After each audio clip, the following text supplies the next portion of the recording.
हरे कृष्णा। भगवत गीता अध्याय 4 श्लोक नंबर 27। सर्वाणीन्द्रियकर्माणि प्राणकर्माणि चापरे आत्मा संयमयोगाग्नो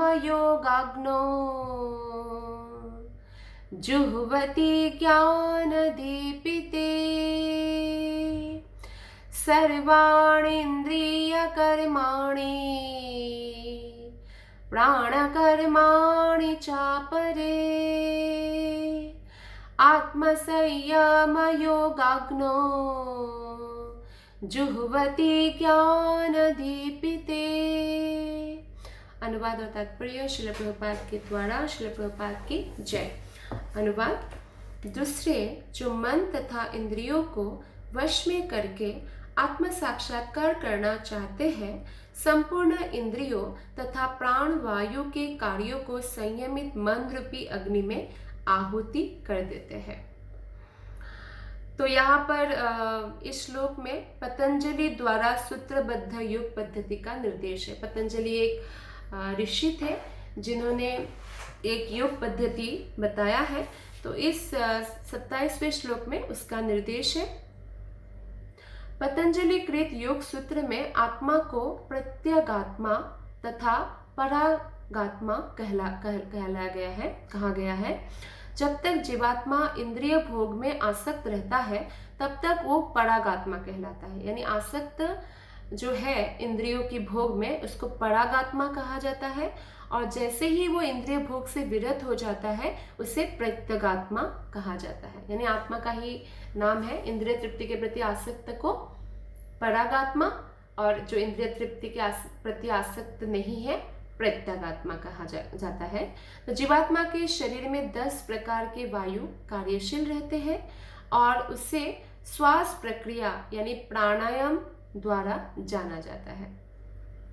तो पतंजलि की योग पद्धति बताती है कि किस तरह शरीर के वायु के कार्यों को तकनीकी उपाय से नियंत्रित किया जाए, जिससे अंततः वायु के सभी आंतरिक कार्य आत्मा को भौतिक आसक्ति से शुद्ध करने में सहायक बन जाए।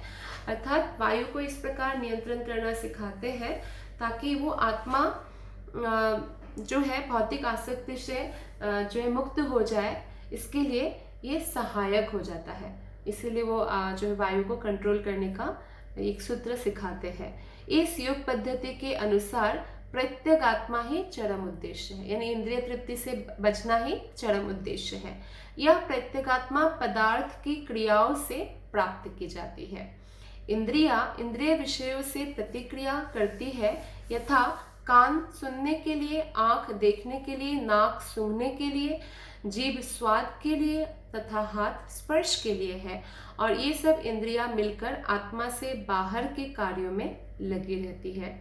यही कार्य प्राण वायु के व्यापार यानी क्रियाएं हैं। अपान वायु नीचे की ओर जाती है, व्यान वायु से संकोच तथा प्रसार होता है।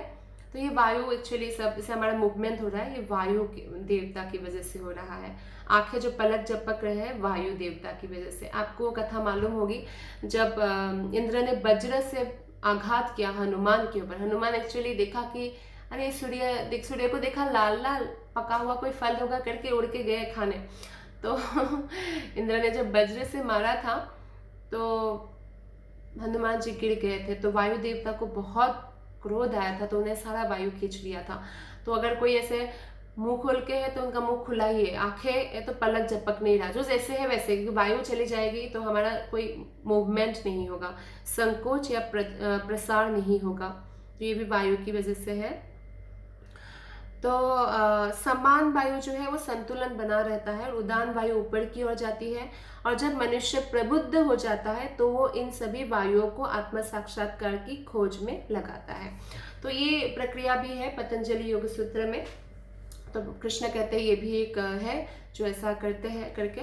लेकिन ये सभी प्रक्रियाओं में श्रेष्ठ जो भगवान श्री कृष्ण भगवत गीता में कहा है भक्ति योग, यानी जस्ट सिंपली सर्वधर्मान परित्यज्य मामेकम शरणम व्रज, मेरे शरण में आओ, मेरी दृढ़ सेवा करो, प्रत्यक्ष सेवा करो, मेरे भक्तों की सेवा करो और आपको सर्वोच्च सिद्धि प्राप्त होंगे। जो ये योग पद्धति, कोई और योग पद्धति से जो प्राप्त होंगे उससे भी श्रेष्ठ जो है सर्वोच्च यानी कृष्ण प्रेम प्राप्त हो जाएगा।